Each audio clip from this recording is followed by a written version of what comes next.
अस्सलाम वालेकुम व्यूअर्स, मैं हूं आपका अपना मेजबान तालिशतूर पाक ग्लोबल न्यूज की तरफ से हाजिर हूं और आज आपके साथ 3 आलमी सियासत के मंजरनामे से टॉपिक लेकर हाजिर हुआ हूं। सबसे पहली बात यह है कि गूगल अर्थ ने पाकिस्तान की एटमी तंसीबात के बारे में कुछ तस्वीरें शाया की हैं जिनमें यह कहा गया है कि पाकिस्तान अपने एटमी प्रोग्राम में तोसी पसंदाना ख्यालात रखता है। दूसरी अफसोसनाक खबर यह है कि ईरान के एटमी साइंसदान मुस्लिम फखरीजादा साहब को एक खुदकुश हमले में शहीद कर दिया गया। और तीसरी खबर यह है कि वॉइस ऑफ अमेरिका पर यह खबर नशर की गई कि अमेरिका की इंसानी हकूक की एक तंजीम ने यह बात जाहिर की है, एक खत के जरिए पाकिस्तान के वजीर आजम को यह लिखा है कि पाकिस्तान अहमदी ग्रुप के ऊपर जुल्म सितम बंद करे। इन तीनों खबरों की तफसील पर जाने से पहले मेरी आपसे दरखास्त है कि पाक ग्लोबल न्यूज के इस चैनल को सब्सक्राइब कीजिए और ज्यादा से ज्यादा लाइक्स कीजिए और शेयर कीजिए और बेल आइकन दबाकर नोटिफिकेशन को ऑल पे सेट कर लीजिए ताकि आइंदा आने वाली हर वीडियो आपको बर वक्त मिलती रहे। जी हाँ जनाब, गूगल अर्थ पर आने वाली तस्वीर और पाकिस्तान के एटमी प्रोग्राम के ऊपर शुरू होने वाली तनकीद ये किस चीज का इंदिया दे रही है। और इसी तरह से ईरान के एटमी साइंसदान मुस्लिम फखरीजादा साहब का बहीमाना कत्ल और उनको दहशतगर्दी में शहीद किया जाना, ये तमाम वाकयात किस बात का इंदिया दे रहे हैं। इसी तरह पाकिस्तान में तो पुरअमन हालात हैं अहमदी ग्रुप के लिए, लेकिन इसके बावजूद पाकिस्तान के वजीर आजम को एक इंसानी हकूक की तंजीम से यह कहा जाना कि पाकिस्तान अहमदियों के लिए महफूज नहीं है, इसकी वजह क्या हो सकती है। सबसे पहले इसी मौजू पर बात कर लेते हैं कि अहमदी ग्रुप को अगर हम देखें तो 1970 की दहाई में जब उन्हें गैर मुस्लिम करार दिया गया था उस वक्त तो हम कह सकते हैं कि उनके लिए हालात गैर महफूज थे, लेकिन आजकल जैसा कि आप देखते हैं हम सब में से बहुत से लोग ऐसे होंगे जिनके जानने वालों में से अहमदी ग्रुप के लोग भी मौजूद होते हैं, लेकिन उनके साथ हमारा बैठना उठना बिल्कुल नॉर्मल होता है। किसी अहमदी ग्रुप के किसी फर्द पर हमने कभी ऐसा जुल्म होता हुआ नहीं देखा जिसकी आलमी सतह पर कोई मजम्मत हुई हो। तो फिर ये खबरें कहां से आती हैं? दरअसल होता यूं है कि अहमदी ग्रुप के कुछ लोग सियासी पनाह के लिए मुख्तलिफ ममालिक में जाकर मुख्तलिफ केसेस जाहिर करते हैं कि हमारे ऊपर यह जुल्म सितम हुआ है जिस वजह से हमें अपना मुल्क छोड़कर यहां पनाह लेनी पड़ रही है। हालांकि उनका मकसद यह होता है कि किसी अच्छे तरक्की याफ्ता मुल्क का वीजा लेकर वहां सियासी पनाह लेकर वहां काम करें और दौलत कमाएं। और इन्हीं रिपोर्ट्स को लेकर जो इंसानी हकूक की तंजीमें होती हैं वो हकायक बना लेती हैं, जबकि जमीनी हकायक का जायजा नहीं लिया जाता। और उन्हीं हकायक को मद्देनजर रखते हुए जो कि मुख्तलिफ किस्म की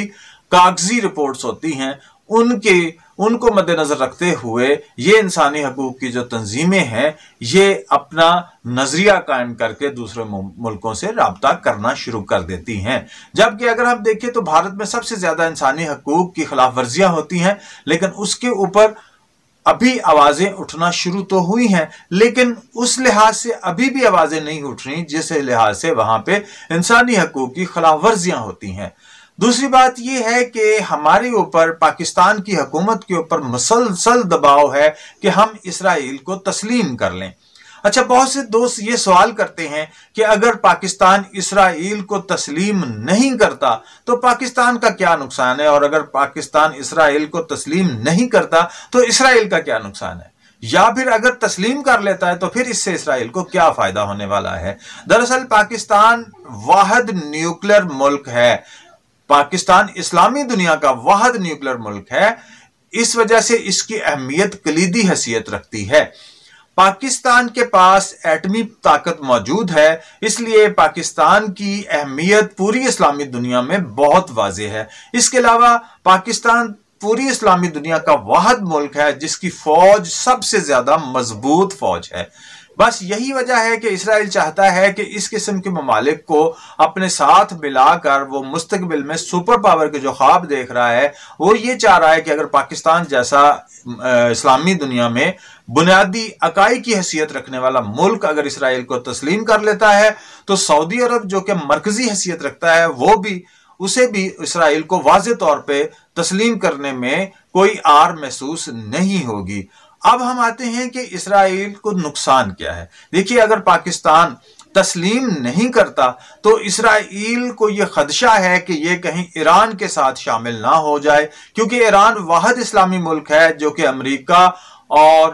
اسرائیل کی آنکھوں میں آنکھیں ڈال کر ابھی تک بات کر رہا ہے۔ حالانکہ 40 سال سے ان کے اوپر اقتصادی پابندیاں لگائی گئی ہیں، اس کے باوجود وہ قوم سروائیو کر رہی ہے، اور اسی لیے ایران کے ایٹمی پروگرام کو بھی بڑھنے سے روکا جا رہا ہے۔ پچھلے دنوں اسرائیل کے وزیر اعظم نتن یاہو نے باقاعدہ نام لے کر یہ کہا تھا کہ جو مسلم فخری زادہ ہے یہ کسی حملے میں بچ گیا، لیکن ضروری نہیں ہے کہ ہر بار ایسا ہو۔ ہم اس قسم کے لوگوں کو جو کہ ایٹمی ہتھیاروں کو دہشت گردی کے لیے استعمال کرتے ہیں بالکل برداشت نہیں کر سکتے، اسی وجہ سے ان کو شہید کروا دیا گیا۔ تو یہ سارے وہ معاملات ہیں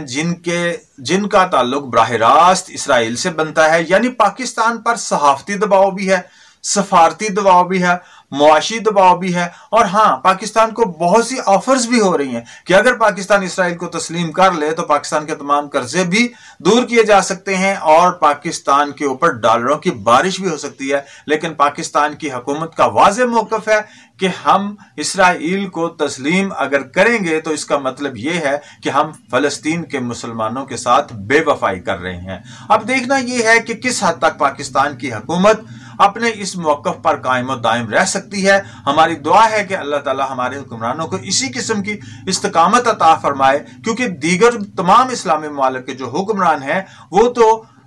بالکل ان کی جیسے اپنی ذاتی حیثیت ختم ہو چکی ہو، اور وہ ہر بات غیر مسلم میڈیا کی، غیر مسلم لابی کی ہر بات کو ماننے کے لیے تیار ہوئے بیٹھے ہیں، اور وہ غیر مسلم ممالک سے تو بھاگ کے دوستیاں کر رہے ہیں۔ لیکن ان عربی حکمرانوں کا مسلمان ممالک کے ساتھ رویہ بالکل سوتیلوں جیسا ہوتا ہے۔ اس کی واضح مثال یہ ہے کہ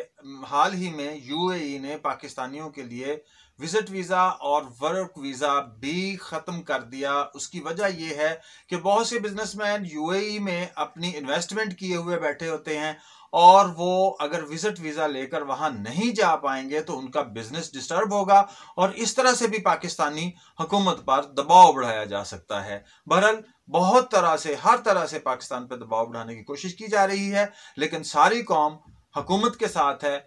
پاک فوج کے ساتھ ہے، اور ہماری دعا ہے کہ اللہ تعالی ہمیں اسی طرح کی استقامت عطا فرمائے۔ آمین۔